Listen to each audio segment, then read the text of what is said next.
I'm going to go on with guiding the viewing of Twelfth Night, the 1996 production with Helena Bonham Carter in it. A couple things to say about, I think, what you saw in the last time.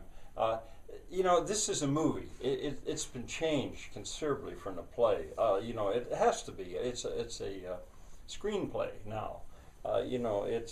Things have been cut, things have been changed, considerably changed actually.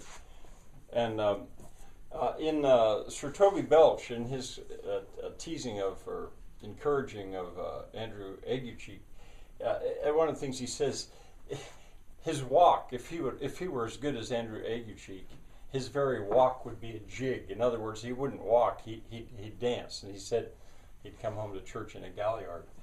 He mentions a Caranto. These are lively Renaissance dances.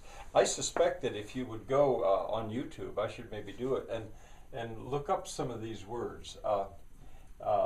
You could get a chance to see what they really look like. Well, one of the things that's left out of the movie, but it's in the play, is he said if he would make water, that means if he would urinate, if he'd pee. Well, he'd do that in a syncopace. He'd even, which is a lively dance. This is the right spelling of it. He'd even dance while he did that. At some point too, I guess I didn't write it down here, but I think the play has to be read to be really enjoyed. Well, you'll enjoy the movie, but if you want to try to get everything that's there, even in the movie, I think you really need to read it, because the wordplay is fast. I think you have to have time to think about it, or maybe a teacher explain it. That would be a good thing to do for a classroom teacher. Another thing, I'm not so sure. I think he does say this in the movie. Is it a world to hide virtues in? That's a quote I would pull out. I remember that. It's a world to hide virtues in. In other words, if you're such a good dancer, don't hide it. Show the world. All right, and what you're going to see now, and I'm asking you, I think, to just watch part 3. Feste is a complex character, and I've begun to think that he is not a fool. He's purposely not a fool.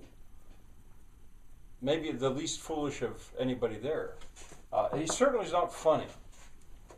And sometimes if you think of a fool or a clown as funny, he doesn't fit.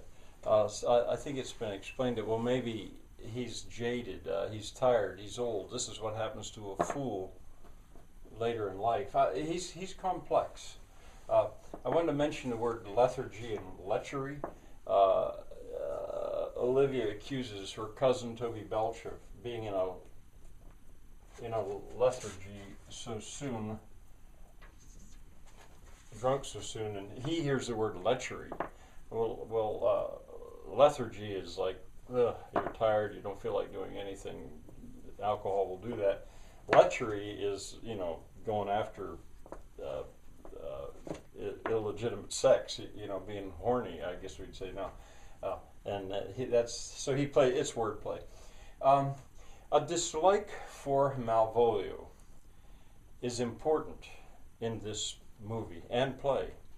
And you see the look that Fest gives him, where he really hates Malvolio seemingly, and they don't like each other either. For the play to work, it's one of the things I'd said earlier. I have some problems with this play, the things I don't like about it. For this play to work, you really have to dislike Malvolio a lot. Now another thing, I've begun to suspect that what we usually think of as minor characters, you'd say the major characters are Olivia, Viola, Duke Orsino. They're the major characters. The minor characters are these other ones. But are they really minor? I mean, maybe that's one of the things I'll take away from this study of Twelfth Night here, that this is really about the minor characters. I'm talking about Maria, Sir Toby Belch, Sir Andrew Aguecheek, Feste, and Malvolio, especially Malvolio. I may say this later on, but I think for a while there was a time where this play was actually named Malvolio. That was the name given to the play, Malvolio, because he is becomes so important in it. Well, this may be too short. I maybe should urge you to go on more, but I don't know.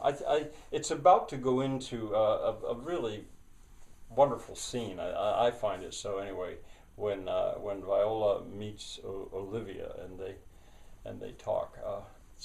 That's all I'd ask you to do today, and I'll show you the link. So just watch all of part 3. Bye for now.